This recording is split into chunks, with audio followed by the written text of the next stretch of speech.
আজকের ক্লাসে আমরা শিখব অ্যাডোব ইলাস্ট্রেটর প্রথম ক্লাস। সো অ্যাডোব ইলাস্ট্রেটর এটি হচ্ছে একটা digital content development tools or digital content development application, যেখানে আমরা ডিজিটালি কিছু কন্টেন্ট ডিজাইন এবং ডেভেলপ করতে পারি। ঠিক আছে না? ওকে, সো এখন আমি স্টার্ট মেনুতে যাব। স্টার্ট মেনুতে যাওয়ার পর আমি লিখলাম কি অ্যাডোব ইলাস্ট্রেটর। ঠিক আছে, লেখার পরে অ্যাডোব ইলাস্ট্রেটর যেই ভার্সনটা আমার কাছে ইনস্টল করা আছে সেটা আমাকে দেখাচ্ছে, রাইট? দেখানোর পর আমি কি করবো, এবার অ্যাডোব ইলাস্ট্রেটরটাকে ওপেন করলাম। ঠিক না? ওপেন করলাম, জাস্ট বেসিক ফিচারটা আমরা দেখব।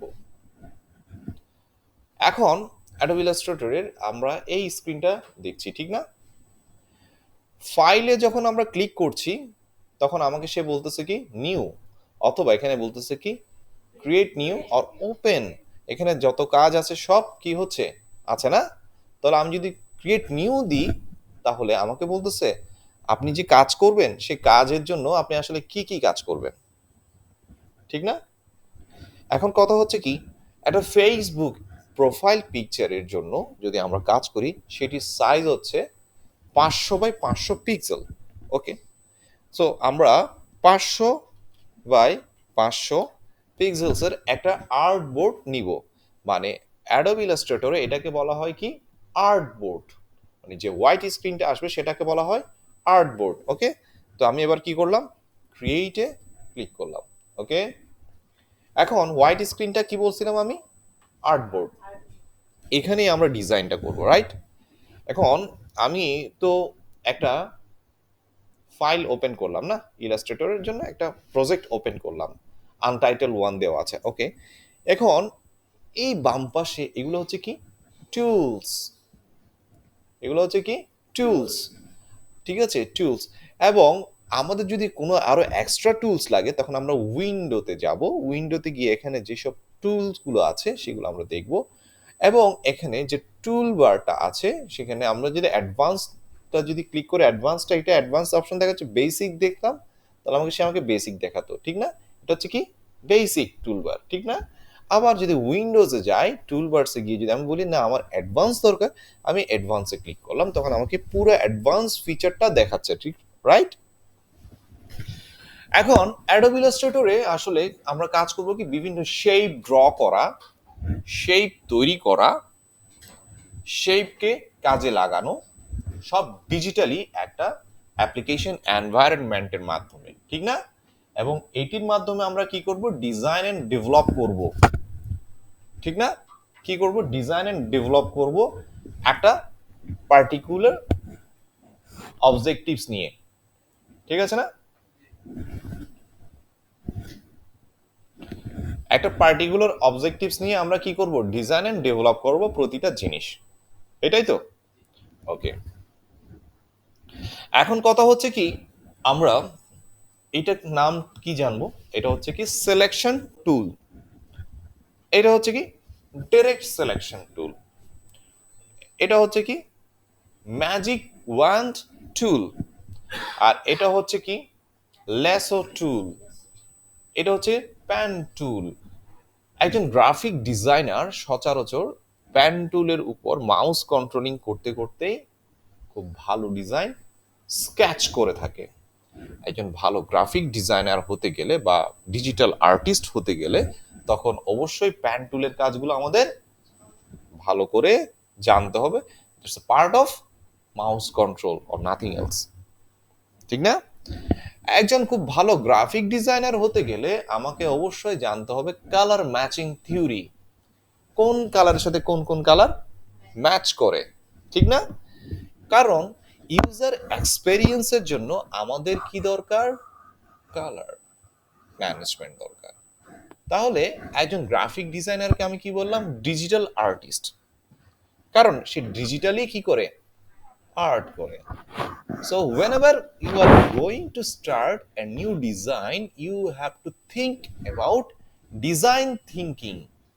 কি বললাম, ডিজাইন থিঙ্কিং। আমি কোন ধরনের ডিজাইনটা আসলে করতে চাই সেটা ফার্স্ট নিজে স্কেচ করে আঁকা, এরপর সেটাকে স্ক্যান করে নিয়ে আসা এবং সেটাকে ডিজিটালে রূপ দেওয়া। এটা হচ্ছে একজন আদর্শবান গ্রাফিক ডিজাইনারের কাজ। ঠিক আছে, ওকে। এইবার আমরা স্টার্ট করে দেখব এই প্যান টুলের পরে এখানে একটা নতুন একটা টুল দেখতাম, কার্ভেচার টুল। ঠিক আছে, এটা অ্যাডোব ইলাস্ট্রেটরের নতুন জিনিস।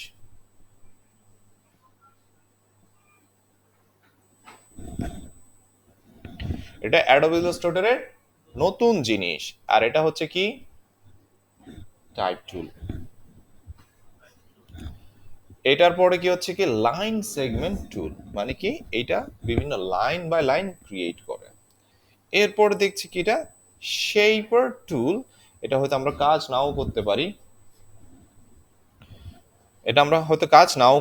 এটা হচ্ছে ইরেজার টুল। তারপর এটা হচ্ছে কি রোটেট টুল। ঠিক আছে, এরপর স্কেল টুল। এখানে অনেক ধরনের টুল আছে, রাইট? এখন কথা হচ্ছে কি, ফার্স্ট অফ অল আমরা সবাই একটা শেপ ড্র করার চেষ্টা করব। ওকে, সেই শেপটা আসলে কিভাবে ড্র করব? আমরা দেখছি কি এখানে একটা রেক্টেঙ্গেল টুল আছে, ঠিক না? এখন প্রতিটা টুলের আবার কি আছে, এক একটা কমান্ড আছে না? ডাইরেক্ট সিলেকশন টুলের কমান্ড কি, আমরা যদি কিবোর্ডে যদি ভি ক্লিক করি, কিবোর্ডে যদি ভি প্রেস করি, তখন আমাদের এটা কি হয়ে যাবে, ডাইরেক্ট সিলেকশন টুল, মানে সিলেকশন টুলটা হয়ে যাবে। এরপর ডাইরেক্ট সিলেকশন টুলের জন্য আমরা কি করব, কিবোর্ডে যদি এ প্রেস করি তাহলে হয়ে যাচ্ছে। ম্যাজিক ওয়ান টুল আমি যদি ওয়াই প্রেস করি তাহলে হচ্ছে।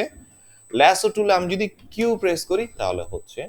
প্যান টুল আমরা যদি পি প্রেস করি তাহলে হচ্ছে। জিনিসগুলো এখানে দেওয়া আছে কিন্তু না।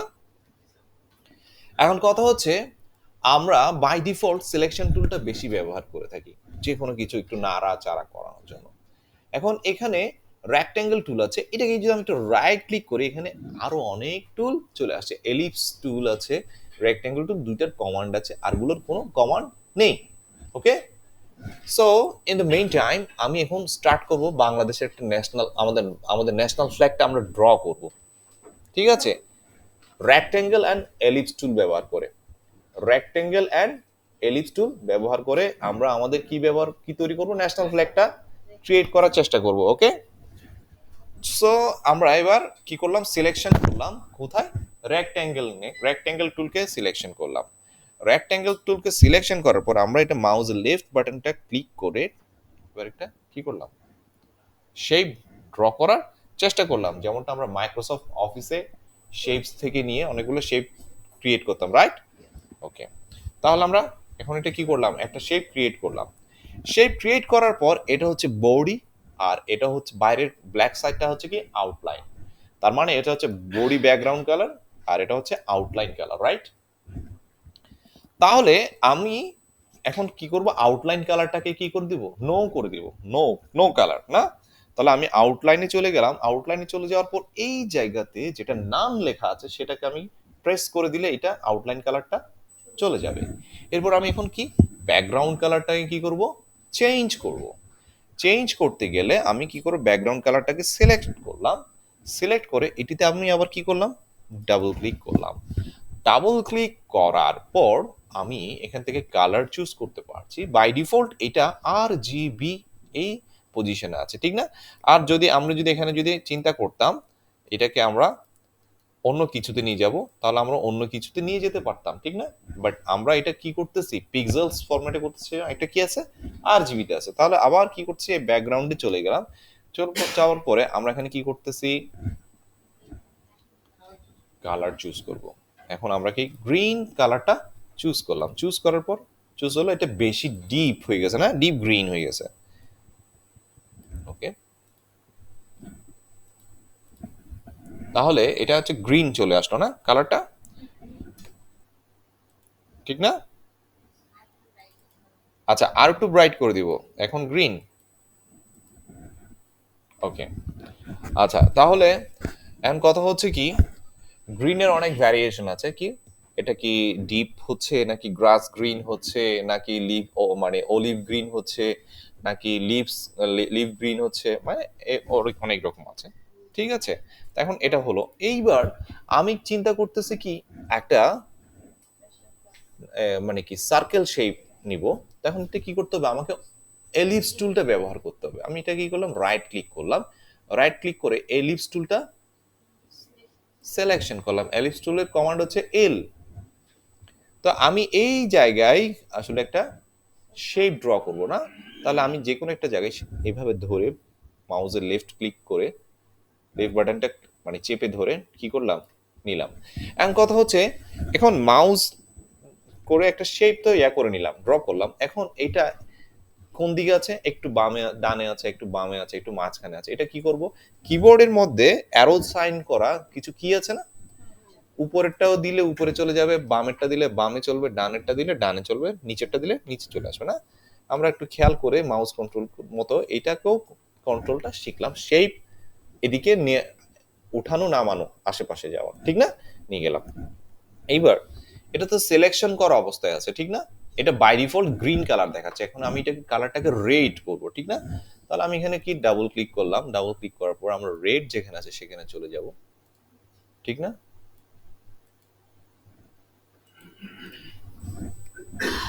জাস্ট শেপটা আমরা ড্র করার চেষ্টা করলাম। এখন ড্র করার পর এটাকে আমি কি করবো, এবার গ্রুপ করে দেব। গ্রুপ করে দেবো মানে শেপটা আমি বড় ছোট যেন করতে পারি একসাথে, ঠিক না। তাহলে আমরা করব কি, মাউসের লেফট বাটনটা ক্লিক করে টোটালি এভাবে কি করলাম, টান দিলাম না, তখন দোনোটা সিলেক্ট হয়ে গেল। সিলেক্ট হওয়ার পর আমরা কিবোর্ডের কন্ট্রোল প্লাস জি একসাথে প্রেস করব, তাহলে এটা কি হয়ে যাবে, গ্রুপ হয়ে যাবে। গ্রুপ হয়ে গেলে আমি যখন এটাকে সিলেকশন করলাম একসাথে দোনোটা সিলেকশন হয়ে গেল, রাইট। সিলেকশন হয়ে যাওয়ার পর আমি এটাকে এবার কি করব, একটু বড় ছোট করতে চাইবো, তখন বড় ছোট যখন করতে চাইবো আমি সিলেকশন করলাম, কিবোর্ডের শিফট বাটনটা আমি কি করব, টিপে ধরবো, আর মাউসের লেফট বাটনটা ক্লিক করে আমরা এটাই কি করব, আপ ডাউন করলে এটা বড় ছোট হবে, রাইট। ঠিক আছে, তাহলে বড় ছোট হচ্ছে। এইবার এটাকে যদি আমরা অনেকগুলো শেপে আনতে চাই, তখন আমাদের অনেকগুলো মানে কপি করতে চাই, তাহলে আমরা কন্ট্রোল সি কন্ট্রোল ভি এটা দিব এমন কোনো কথা নেই, ঠিক আছে। মানে কি কন্ট্রোল সি কন্ট্রোল ভি দিলে আসলে কপি হয়, বাট আমরা চাচ্ছি অন্য একটা পদ্ধতিতে যেখানে হয়। তাহলে আমরা করব কিবোর্ডের অল্টার বাটনটা ধরে রাখবো, ধরে রেখে মাউসের লেফট বাটনটা নিয়ে এক পাশে এক পাশে কি করব, নিয়ে যাব, তখন কি হবে, এটা কপি হতে থাকবে অটোমেটেড, ঠিক আছে, ক্লিয়ার। তাহলে আমরা অনেকগুলো জিনিস একসাথে বুঝে যাচ্ছি না, মানে কি একটা সিলেকশন টুলের সাথে গিয়ে আমরা রেক্ট্যাঙ্গেল টুল, এলিপস টুল, কালার চেঞ্জ করা, আবার গ্রুপ করা এবং সাথে কপি করা বিভিন্নভাবে শিখে নিলাম, ঠিক না। ঠিক আছে, তাহলে আজকের প্রথম ক্লাসে আমরা কি করলাম, শেপ ড্র বুঝলাম, এবং প্রথম ভাবে আমরা কি শিখলাম, একটা ফ্ল্যাগ আমরা তৈরি করছি, এবং এটা দিয়ে আমরা আস্তে আস্তে কি করছি, মাউস কন্ট্রোল করা শিখছি। ওকে, থ্যাংক ইউ।